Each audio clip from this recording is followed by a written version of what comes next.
ભરૂચની રાષ્ટ્રીય ધરોહર જુમ્મા એટલે જામા મસ્જિદનું ભોંય તળિયું 700 વર્ષ બાદ ખોલાતા તેમાંથી જૈન બંધુના ભગવાનની પ્રતિમાઓ મળી આવતા મુદ્દો વધુ ચર્ચાસ્પદ બન્યો છે। જો અહેવાલમાં ભરૂચની રાષ્ટ્રીય ધરોહર ગણાતી જુમ્મા જામા મસ્જિદને ચક્રધર સ્વામીનું જન્મ સ્થળ જૈન સમરી વિહાર હોવાના દાવા સાથે 13મી શતાબ્દીમાં અલાઉદ્દીન ખિલજી ઇસ્લામી આક્રમણ વખતથી આ જૈન સમરી વિહાર હોવાના દાવા વચ્ચે જે તે સમયે મહારાષ્ટ્રના શ્રી ચક્રધર સ્વામીનો અહીં જન્મ થયો હોય અને જે તે સમયે જૈન સમરી વિહાર મંદિરને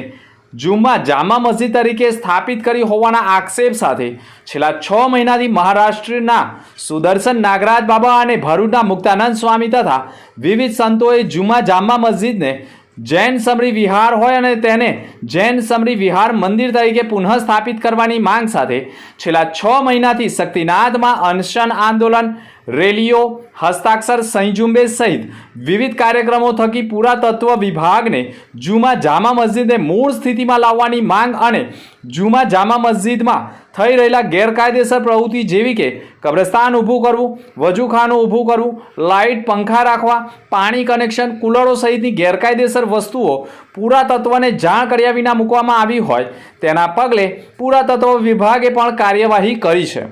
જુમ્મા જામા મસ્જિદમાં નીચેના ભાગે એક મોટું ભોંયડું એટલે કે ભોંય તળિયું હોય અને તે ચક્રધર સ્વામીનું જન્મસ્થળ હોય અને 700 વર્ષથી આ ભોંય તળિયું તાળા મારીને લોક કરી દેવાયું હોય અને હાલમાં પુરાતત્વને સાથે રાખી લોક ખોલવામાં આવતા અને ભોંય તળિયાની અંદર તપાસ કરવામાં આવતા તેમાંથી જૈન બંધુઓના દેવી દેવતાઓ એટલે કે ભગવાન મલ્લિનાથ 19મા તીર્થંકર અને સંવત 1213ની તકતી સાથે જૈન બંધુઓના દેવી દેવતાઓની પ્રતિમાઓ પણ મળી આવતા જુમ્મા જામા મસ્જિદ એ જૈન સમરી વિહાર ચક્રધર સ્વામીનું જન્મસ્થળ હોવાના પુરાવા મળી આવતા પુરાતત્વ વિભાગે આ બાબતે પૌરાણિક પ્રતિમાઓ બાબતનો રિપોર્ટ જે તે વિભાગને કરવાની કવાયત કરી હોવાની ચોંકાવનારી માહિતી સપાટી ઉપર આવી ગઈ છે।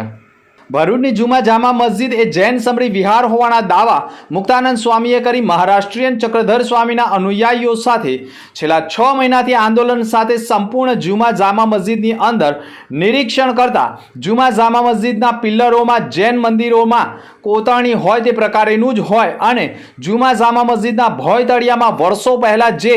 જૈન સમરી વિહારની જૈન દેવી દેવતાઓની પ્રતિમાઓ પણ ભોંય તળિયામાં રાખી હોય અને કાયમ માટે તેનો દરવાજો બંધ કરી દેવાયો હોય તે બાબતે પણ ઝીણવટભરી તપાસ કરી પુરાતત્વ વિભાગને આ બાબતે તપાસ કરવાની માંગ કરતા ભોંય તળિયામાંથી પણ જૈન સમરી વિહારના અનેક પુરાવા મળી આવ્યા હોય તેવા દાવાઓ વચ્ચે પુરાતત્વ વિભાગે આ બાબતની ગંભીરતા લઈને આખરે જુમ્મા જામા મસ્જિદ કે સમરી જૈન વિહાર મંદિર તે બાબતે હાલ તો ભરૂચ જિલ્લામાં સમગ્ર મુદ્દો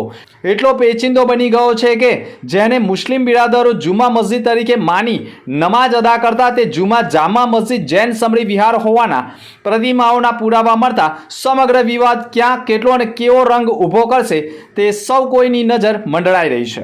ભરૂચમાં કાર્યરત એસએનપી ન્યૂઝ ભરૂચ ચેનલના નામે કોઈ પણ વ્યક્તિ કોઈ પણ જાતની રૂપિયાની માંગણી કરે તો એસએનપી ન્યૂઝ ચેનલના મોબાઈલ નંબર 9428762273 ઉપર સંપર્ક કરી શકો છો। ભરૂચમાં એસએનપી ન્યૂઝ ચેનલ પૂર્વ પટ્ટીના કેબલ કનેક્શનમાં કાર્યરત છે। પરિવર્તનના કેબલ કનેક્શનના સેટઅપ બોક્સમાં ચેનલ નંબર 1010માં એસએનપી ન્યૂઝ ભરૂચ નિહાળી શકો છો। એસએનપી ન્યૂઝ ભરૂચ સમાચાર સાંજે 8:30 કલાકે, પુનઃ પ્રસારણ સવારે 8:30 અને બપોરે 12:30 કલાકે નિહાળી શકો છો। પ્રેસ નોટ અને જાહેરાત માટે સંપર્ક કરો mobile number 9478762273 8980960231। Office number 8 Ambedkar shopping centre, station road, Bharuch.